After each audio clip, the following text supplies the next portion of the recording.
अच्छा देखी दोस्त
जैसे चिपक दीवार से चिपक गया तू अपना भक्ता से एक दिन कमाई हर से आई हकार से रात भर मजा जले कैसे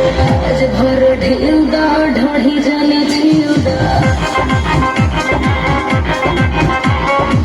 कलबा मिजाज जाने हो वाला फील दा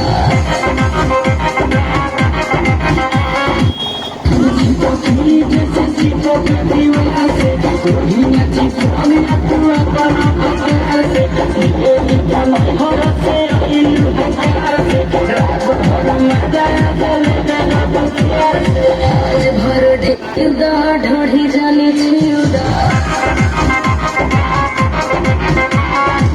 कलबा मिजाज जाने हो वाला फील्डा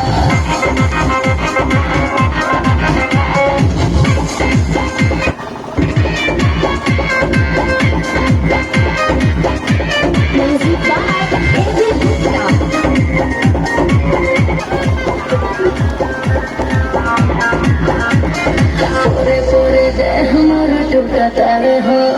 मान जबल दम घुटा तारे हो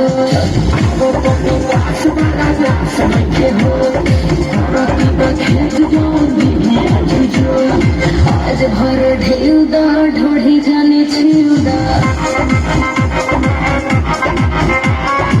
कलबा मिजाज जाने हो वाला फील्डा